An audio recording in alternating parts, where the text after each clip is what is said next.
Behind me is Sandhill Crane Pond, and we're gonna go check out and see what Mr. Sean is finding out in the water. You never know what you're gonna find when you turn the corner. Where we're headed is the lowest point at West Michigan Academy. So all of the water that falls onto the campus, whether it be in the forest, the parking lot, any other wetland, drains into Sandhill Pond. We named it Sandhill Pond because there used to be a pair of sandhill cranes. So I got this guy right here. It's called a water boatman. Looks like he's got little paddles for legs, like a rowboat when he swims. So here, I'll set him down here and see if you can see how he swims. He's the one with red eyes. Yep. Look at those cool adaptations. The cool part about these guys is they're light on the bottom side and dark on the top, just like say like a great white shark would be. So these guys hang out on top of the water. So if there's a predator below them, they look up and they kind of blend in with the sky. And if you look down, they blend in with the water.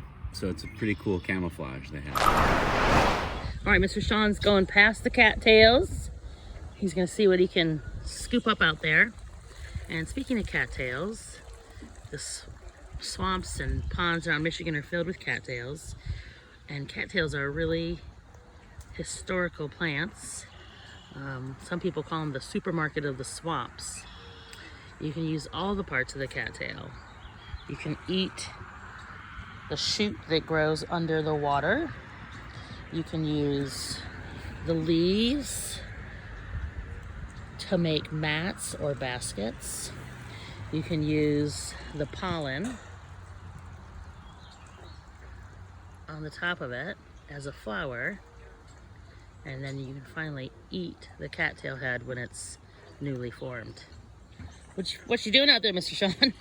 Oh, just getting some more invertebrates. I'm looking at all the swan feathers littered on top of this duckweed. So all this green stuff is duckweed floating on top. And the cool thing about duckweed is it actually migrates.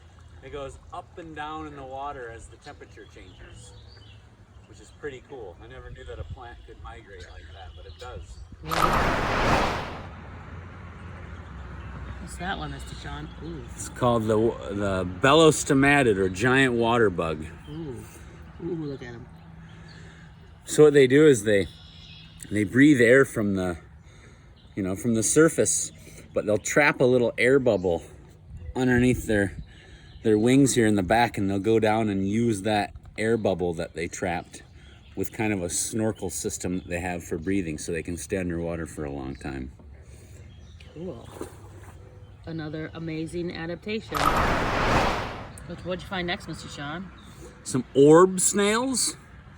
So they look a little bit different than these guys right here. These are kind of spirally versus this one, just the traditional snail shell. So a couple different kinds of snails. Ooh, look at this. You know Mr. Sean found something good. I think Miss Holly was just talking about leeches. Ooh, yeah. Let's see if we can.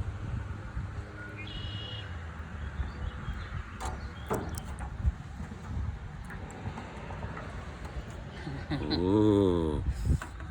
Oh, look at he was trying to get on my finger.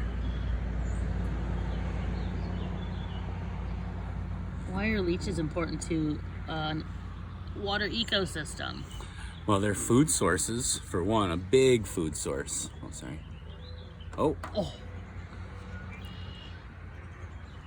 So his mouth is at the tip of my finger here. He could be trying to latch on. You can see how big they actually are. And do people need to be worried about leeches? No. If you get one on, you just flick it off. I still wouldn't want one on me. No. But it's not gonna hurt you. It's not gonna hurt you. Fish. A fish. Wow, that's crazy. So the cool, oh, I lost the fish, folks. Mr. Sean, how could a fish be in here if the pond can sometimes dry up? Well, all it takes is for some eggs to be floating in on top of another body of water, some sort of waterfowl, a goose, a swan, a duck could land in the water. The eggs actually stick to the feathers, so the bird flies off, lands over here, the eggs fall off, boom, fish. All right, this stuff right here, folks, is all algae. So algae is a pretty cool plant. It's not quite like your typical plants. These guys grow really well when there's lots of nutrients coming into the water. So the good news is we don't have big algae blooms here. So that means we don't have a lot of nutrients washing in from the surrounding farm fields and our school, because our school practices not using chemicals and fertilizers on the property. What you got there, Mr. Sean? I have a plant called Arum. Can you guess why it's called Arum? So it's a common wetland plant. These are almost as common as the lily pads. The lily pads are not out yet, but we do usually have some lily pads out here. I just found some sort of, on this, larva of something, or I'm seeing if it's moving. An egg sac? I think it is like a little egg sac here. Huh. For what? I do not know, but a lot of the vegetation out here provides great habitat and structure for a lot of these invertebrates and other amphibians to lay their eggs in or on. So Mr. Sean really knows about water and the plants and the animals that live in the water. I'm more of a land kind of girl, and I really like plants and animals on land. So here at the pond, so I'm here to talk to you about plants and animals on land. Here at the pond we have this bush. It's called a button bush, and you can see why it's called a button bush. This is the flowers starting to form. By mid to late summer, they're going to be about that big with white flower petals coming out of it. They smell delicious and are great for pollinators, like many insects and especially butterflies. So this button bush fills up the whole area inside of our boardwalk. This thing right here is about 10 feet tall. It also provides shelter for many animals to live underneath, and birds really love it. They nest in here. They come here to eat the insects that visit the flowers, and then there's also a nut that forms on this flower after the seeds drop, and that's really great food for the birds in the winter. It's a native plant. It loves to grow where it's wet and damp, and you can find them growing in a lot of areas.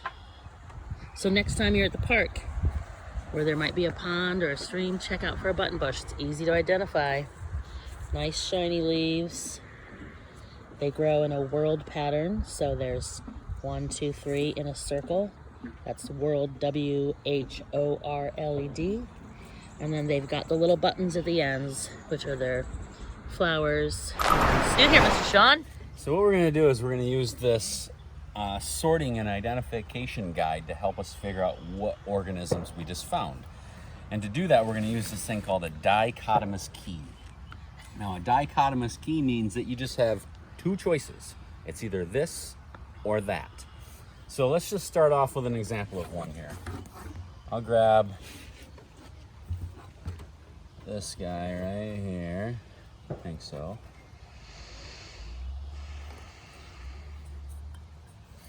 So I can tell that this guy, if I start right here, it says start here.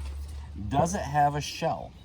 Well, this guy does not have a shell. He kind of looks like he does, but it's actually his wings that are just kind of hard. So he does not have a shell. So no shell and no legs, or no shell and has legs. And this guy does have legs. We can see him there. So the question next is, Does it have many legs, like a crayfish or a scud, or does it have 3 pairs of legs? Well, this guy has 3 pairs of legs. So I follow the arrow over here. Does it have any tails? It has no tails, so 1 or no tails. I get over to this part right here, and I'm getting closer to figuring this thing out. I know that it's not the giant water bug because we saw those earlier, but look at this. The water boatman right here. So what I would do, set him in there, and now, the great escape. So I can do that with all these guys. He won't stick Yeah, it's pretty tough to get him to stick around. I did have... What you get next? Here we go. I'm gonna get the leech, but just to show you how this thing works, even though I know what it is, no shell and no legs. So I go over this way, right? Ooh, takes me right to it. There's our leech right there. It's a worm-like invertebrate. Set that in there.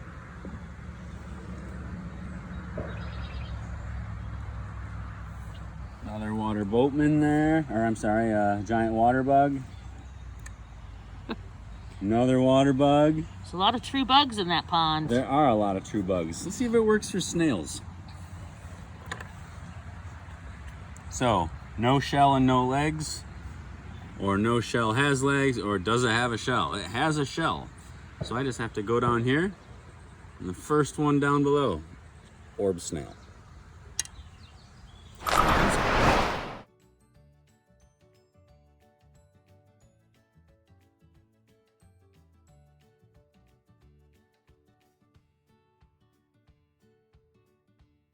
Head out into the forest near the pond, and here we've got a beautiful blue flag iris, which is Michigan's wildflower.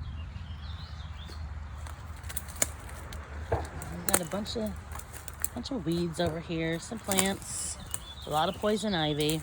Let's try to see what else we could find back here. We've got these dead trees, and dead trees are really great for habitat for local pollinators, local bugs, birds, even some flying squirrels will live in those old trees. Walking. I found a raccoon, and then of course all the deer, but I also found what appears to be a coyote track. So again, we've seen the coyote back here.